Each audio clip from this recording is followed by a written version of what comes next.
Continuando aqui o ponto 2, ele vai dizer o seguinte: Deus possui em si mesmo e de si mesmo toda a vida, glória, bondade e bem-aventurança. Tem algumas características que a gente pega emprestado das pessoas. Então vai ter gente que vai identificar que você é calmo porque seu pai foi calmo.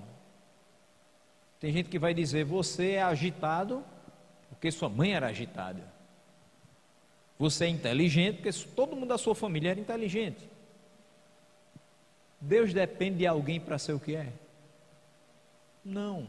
Então ele possui em si mesmo e de si mesmo, ou seja, ele tem dentro de si e se origina dentro dele mesmo toda a vida, a glória, a bondade e a bem-aventurança, porque ele é o único todo suficiente em si e para si, não tendo necessidade alguma das criaturas que ele mesmo criou.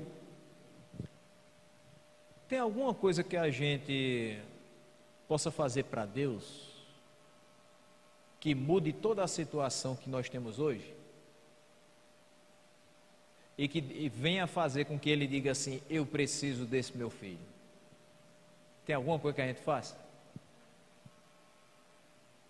Deus está lá em cima, está dizendo assim: eu queria tanto que ele trabalhasse para mim, eu preciso tanto dele. É assim que acontece? Não. Ele de lá de cima olha para nós e diz assim, não é nem que de lá de cima, porque ele está com a gente o tempo todo. Ele está do lado da gente dizendo: vá e faça. E você vai e faz. Ele não fica precisando, esperando que você tenha boa vontade de trabalhar para ele.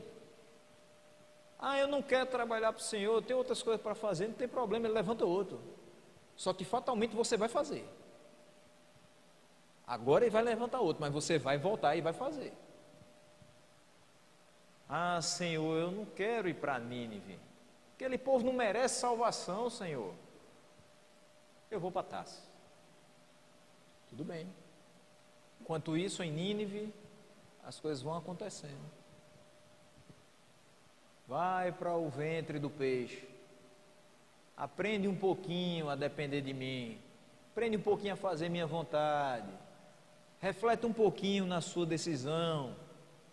O peixe vomita. Agora eu vou ter que ir para onde? Para Nínive. Porque os planos do Senhor não podem ser frustrados.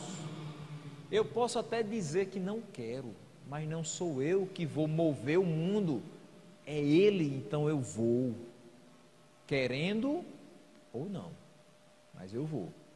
Então nós entendemos que Ele não depende, não tem necessidade alguma das suas criaturas.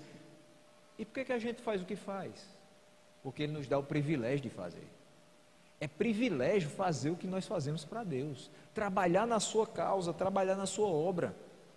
E ele vai dizer: não deriva das suas criaturas nenhuma glória para Deus, mas apenas manifesta sua própria glória nelas, por meio delas, para elas e sobre elas. Ele é a única fonte de toda existência, de quem, por meio de quem e para quem são todas as coisas. Onde é que está isso? Vamos lá, Romanos 11, 36. Romanos 11, versículo do 33 ao 36. Acompanhe comigo. O que ele vai dizer? Ó profundidade da riqueza, tanto da sabedoria como do conhecimento de Deus. Quão insondáveis são os teus juízos e quão inescrutáveis os seus caminhos. Quem, pois, conheceu a mente do Senhor? Ou quem foi o seu conselheiro? Ou quem primeiro deu a ele para que lhe venha a ser restituído? Porque dele, por meio dele e para ele são todas as coisas. A ele, pois, a glória eternamente. Quem foi que deu a dica para Deus criar o universo? Ninguém. Quem foi que deu a dica? Deus, manda Jesus ir lá para sacrificar pelo povo, para que eles possam ter vida, porque senão eles vão morrer eternamente. Ninguém. Quem é que dá a dica a Deus para que todos os dias Ele guie a gente pelos caminhos que são perfeitos? Ninguém.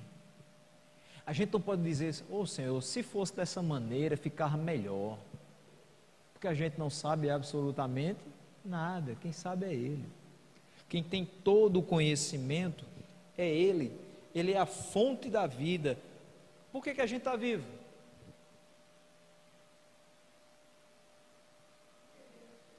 Porque Deus sustenta, porque Ele nos formou, Ele nos criou, Ele nos sustenta. Você vai encontrar pessoas que vão dizer, eu estou vivo porque eu tomei remédio ontem. Você podia tomar o remédio e morrer logo em seguida. Se engasgar com o remédio e morrer. Remédio não sustenta ninguém. Eu estou vivo porque eu tomei um soro ontem. Soro não levanta ninguém, não sustenta ninguém. Eu estou vivo porque eu tenho muito dinheiro. Eu compro minha saúde. Não adianta. A mulher do fluxo de sangue gastou tudo que tinha. Ficou bom? Não, mas quando tocou na veste de Jesus, ficou. Porque dele saiu poder. Ou seja, ele é a fonte dessa vida que nós precisamos. Aí vai continuar falando aqui. Sobre todas as coisas, ele exerce pleno e soberano domínio para fazer por meio delas, para elas e sobre elas tudo quanto lhe apraz. Deus domina sobre todas as pessoas e todas as coisas, porque Ele vai fazer por elas, por meio delas e para elas a sua vontade. Então nós vivemos para fazer a vontade de Deus. Esse é o nosso objetivo, e isso glorifica a Deus. E aí nós temos, todas as coisas estão patentes e manifestas diante dele. Tem como se esconder de Deus? Não tem como se esconder de Deus. Todas as coisas não estão longe dos seus olhos. Eu posso não estar vendo, você pode não estar vendo, mas ele vê. Já viu alguma pessoa se escondendo ou escondendo o que fez? Diz, eu vou ficar aqui atrás, porque aqui atrás ninguém vai me ver. Eu vou guardar o que eu peguei, ninguém vai ver que eu peguei. Não tem câmera de segurança, ninguém viu eu passando, estou tranquilo. Olhei para o lado esquerdo, não vi ninguém. Olhei para o direito, ninguém. Olhei para trás, muito menos. Aqui em frente está limpo. Esqueceu de olhar para cima. Deus está vendo todas as coisas. E ele diz, o seu conhecimento é infinito, infalível e independente da criatura, de modo que para ele nada é contingente ou incerto. Eu vou orar para Deus para ele saber o que eu estou precisando. Você vai orar para que você se certifique de que você está fazendo a coisa certa. Porque quando nós precisamos de alguma coisa, nós precisamos orar. Mas Deus já sabe. Ainda a palavra não me chegou à boca, mas tu a conheces toda. Então, Ele sabe. Mas Ele deixou essa ferramenta para que a gente utilizasse, para se comunicar com Ele. Mesmo já sabendo, nós precisamos orar e trazer a Ele as nossas necessidades. Depois ele vai dizer o seguinte: Ele é santíssimo em todos os seus conselhos, em todas as suas obras e em todos os seus mandamentos. Tudo que está nessa palavra leva a um só caminho: santidade. Somente. A Ele devem os anjos e os homens, bem como toda e qualquer criatura, todo culto, serviço ou obediência, que como criaturas devem ao Criador, bem como todo o mais que lhe aprouve requerer deles. Nós somos extremamente limitados. O que podemos entregar a Deus para o agradar? O nosso culto. Apresentai-vos os vossos corpos como sacrifício santo e agradável a Deus, que é o vosso culto racional. Então, apresentar o nosso culto, e nós já sabemos o que é o culto. O culto não é somente aquele período de 2 horas que a gente vem no domingo à noite, de 18h30 a 20h30, que a gente também pode vir no sábado à noite de 19 a 20h30. que a gente também pode fazer no domingo de manhã de 9 a 11. O culto é toda a nossa vida dedicada a Ele. E quando a gente entende isso, a gente vive diferentemente, que a gente vive para agradá-lo. É o nosso serviço, é tudo que nós fazemos aqui e fora, é o serviço a Deus. E a nossa obediência, nós temos a palavra, sabemos o que fazer, então nós fazemos em obediência a Ele. E tudo mais que Ele nos mandar fazer, fazemos porque sabemos que Ele sabe todas as coisas. Terceiro e último ponto desse capítulo vai nos trazer o seguinte: na unidade da deidade há três pessoas de uma só substância, poder e eternidade: Deus o Pai, Deus o Filho e Deus o Espírito Santo. O Pai não é de ninguém, sendo nem gerado ou procedente. Deus tem descendência? Qual é a descendência de Deus? Mas Jesus tinha descendente, não tinha descendente? Quando a gente lê Mateus 1, tem genealogia de Cristo. Então, na sua figura humana, na sua natureza humana, nós temos a genealogia. E nós entendemos que quando o cego lá, Bartimeu diz, Jesus, filho de Davi, ele entendia que aquele que estava bem pertinho dele, ele não via, mas ele sabia que vinha lá de Davi. Que a descendência daquele homem que estava fazendo maravilhas por todos aqueles locais era da linhagem de Davi. Mas Deus não tem procedência, Deus não tem descendentes, porque ele é quem origina todas as coisas. Diz, o Filho é eternamente gerado do Pai. Existe uma grande diferença entre ser criado e ser gerado, porque o gerado é da mesma substância, gerou. Por exemplo, eu não fui criado pelos meus pais, eu fui gerado por eles. Agora, eu fui criado por Deus. Apesar de ter sido gerado e ter características semelhantes aos meus pais, tem coisas que somente eu tenho. Por quê? Eu fui criado por Deus. E cada pessoa foi criada por Deus de forma individual. Irmãos gêmeos não são iguais. Se você conhece alguma família que tem irmãos gêmeos, você vai perceber que não são totalmente iguais.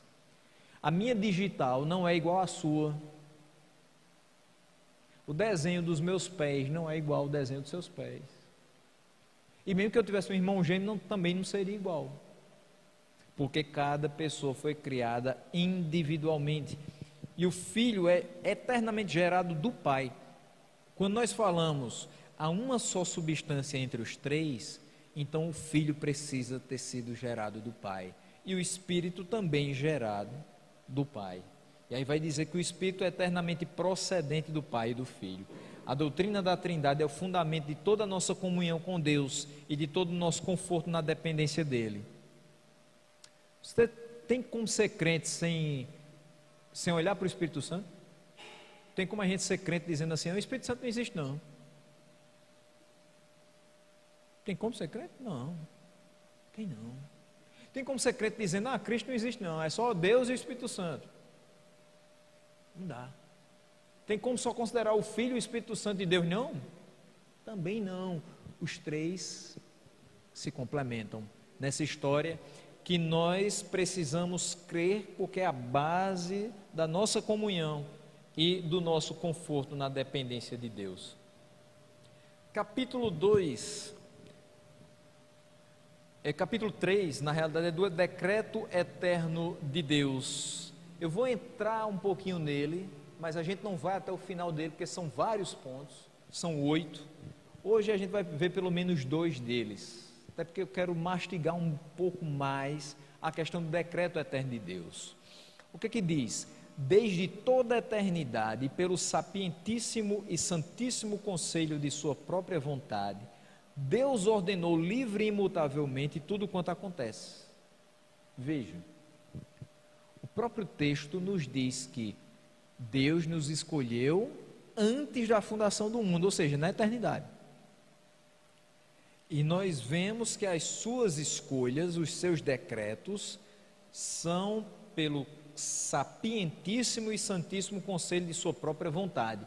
Tudo que Deus decidiu foi pela sua sabedoria e pela sua santidade. Eu posso errar na sabedoria e na santidade de Deus, seguindo a sabedoria e a santidade de Deus, eu posso errar. Eu posso dizer que Deus erra na sua sabedoria e na sua santidade? Não. Eu posso dizer que Deus se equivoca, se engana nas suas decisões? Que se o homem pudesse dar uma dica, sairia melhor? Não. Ele sabe de fato de todas as coisas, e Ele ordena livre e imutavelmente tudo quanto acontece. Não muda. Ele ordena e acontece. Como eu falei do caso de Jonas, ele ordenou e aconteceu. Jó entendeu que nenhum dos planos dele pode ser frustrado, então Deus ordenou, e tudo que Deus ordenou aconteceu. Satanás tocou em tudo de Jó, menos na sua vida. E da mesma forma que Satanás tocou em tudo que Jó tinha, Deus restituiu tudo, porque foi permissão de Deus o agir de Satanás. Até o que Satanás faz, é Deus que permite. Ele não vai além do que Deus permite que ele vá. Ele é dominado por Deus. É um cão furioso, cuja coleira está na mão de Deus. E ele vai dizer aqui: porém, de modo tal que nem é Deus o autor do pecado, nem se faz violência à vontade das criaturas, nem é tirada a liberdade ou contingência das causas secundárias. Ao contrário, estas são estabelecidas. Veja só, Deus faz todas as coisas, mas Ele é autor do pecado? Não. Se Ele faz todas as coisas pela sua sabedoria e santidade, obviamente o pecado está fora disso. Quem introduziu o pecado na raça humana? Adão introduziu o pecado na raça humana. Por um só homem veio a destruição, veio o pecado. E por um só homem, Jesus Cristo, vem a salvação. Então, quem coloca o pecado para dentro das nossas vidas, somos nós mesmos, através de Adão. Em Adão nós somos corruptos e culpados. Ah, mas eu não pequei. Não fui eu que pequei, foi Adão. Mas eu sou descendência de Adão. Aquilo que ele fez passou para todo mundo. Diz o texto lá de Gênesis 3: maldita é a terra por tua causa. A terra. E quando a gente olha para o Salmo 100 e diz: todos os moradores da terra, é a mesma coisa. A terra, todos os moradores da terra, todos os habitantes da terra estão sob essa maldição daquela transgressão de Adão. Agora, tem conserto. O conserto está em Cristo. Quando nós cremos em Cristo, nós temos perdão de pecados. Nós cremos em Cristo para a remissão desses pecados, para sermos salvos.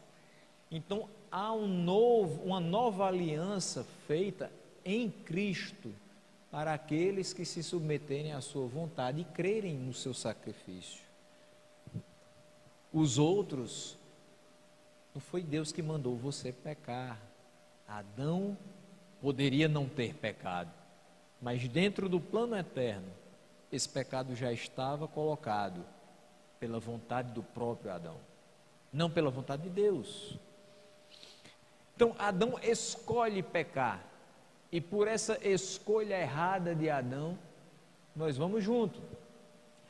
Só que ele diz o seguinte: Deus não é autor do pecado, mesmo tendo decretado todas as coisas, e Ele nem faz violência à vontade das suas criaturas. Pergunta: hoje, Você veio para cá porque quis?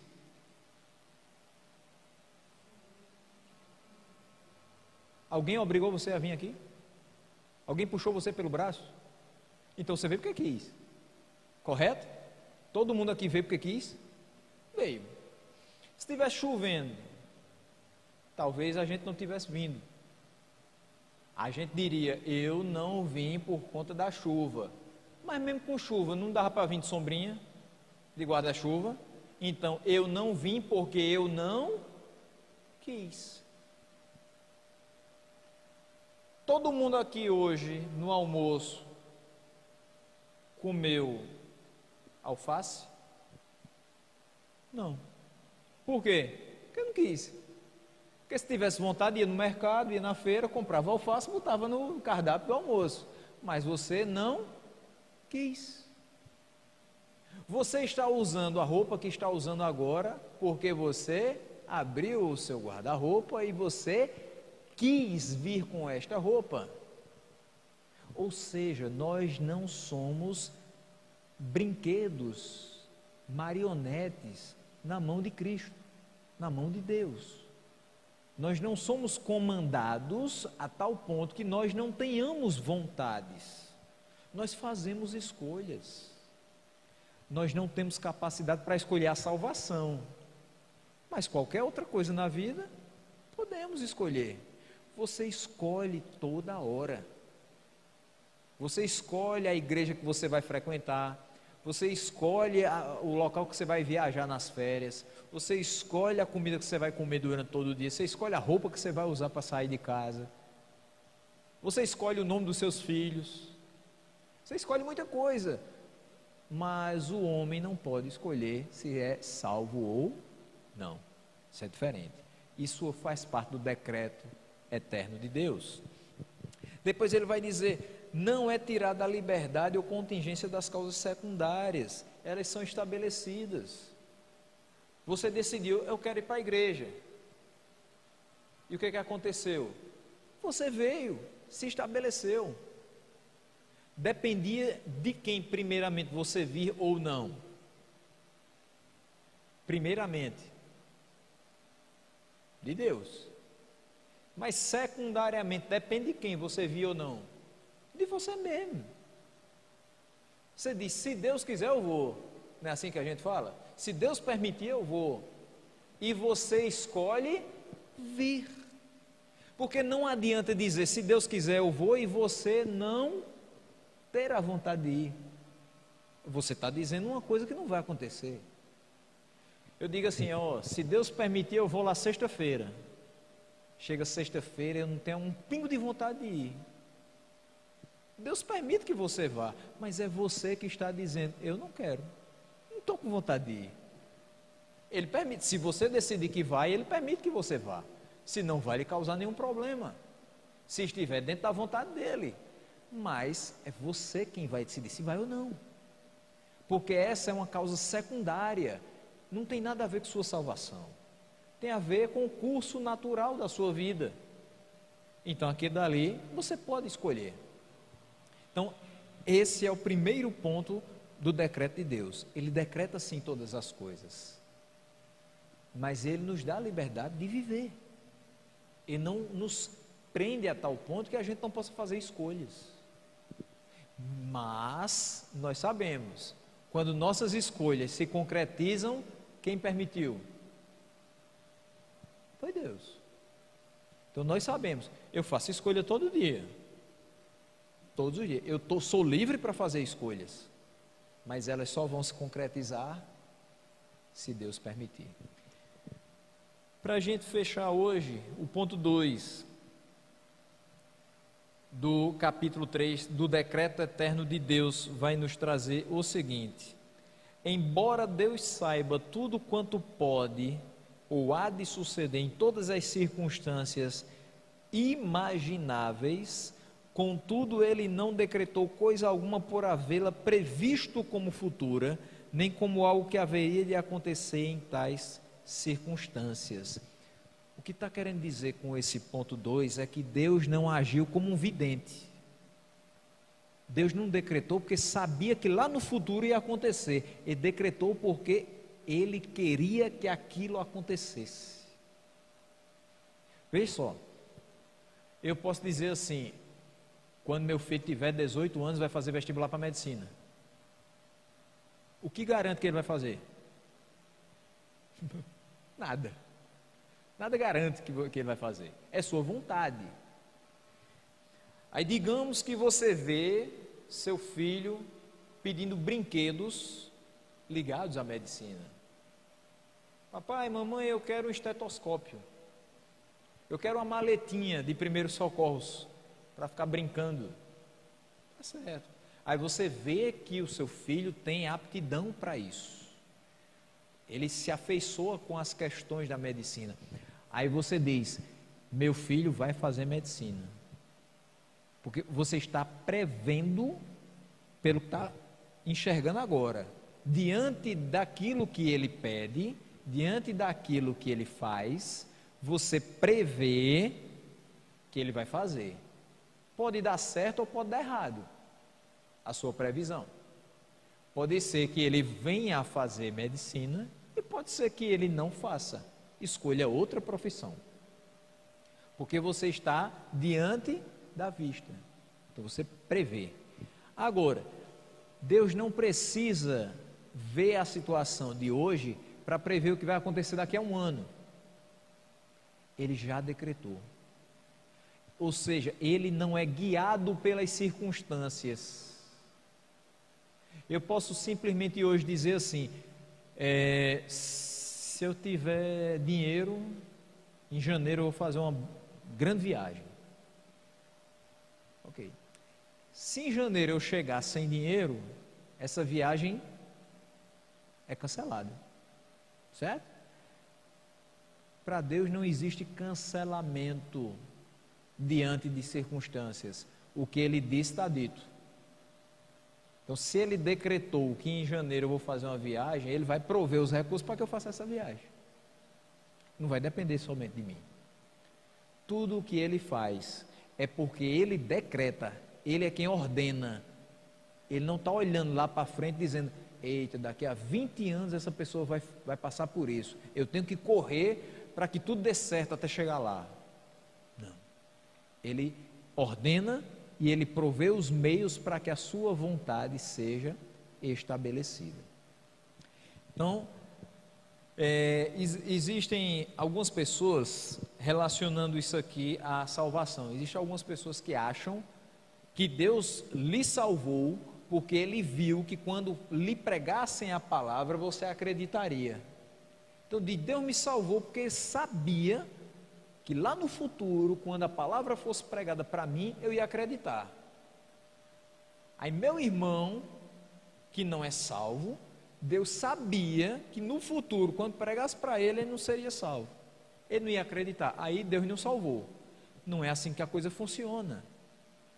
Nós fomos escolhidos no meio de todos os que iriam perecer. Todos pecaram e carecem da glória de Deus. Todo mundo. Agora, Ele determinou pela sua sabedoria e santidade que a palavra que nos fosse pregada fosse acolhida.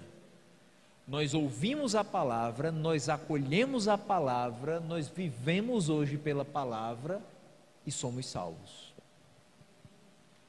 Entenda que você não é fruto de uma previsão de Cristo, você não é fruto de uma adivinhação de Deus, você é fruto de uma determinação de Deus. Então quando nós cantamos nos salmos e hinos, e vemos em João 6 que não podemos ser arrancados dos braços de Deus, é porque Ele decretou, e o que Ele decreta não pode ser revogado, não pode ser apagado. Eu vou apagar aqui essa ordem de Deus, não existe isso. Então, se Ele decretou a nossa salvação, nada pode nos apartar do amor de Deus. E o amor de Deus está em Cristo Jesus. Romanos 8,39. Então nós temos a certeza da salvação, porque foi Deus que decretou. Não foi uma previsão, não foi um chute, um tiro no escuro de Deus. Foi uma certeza, e essa certeza nos transmite certeza.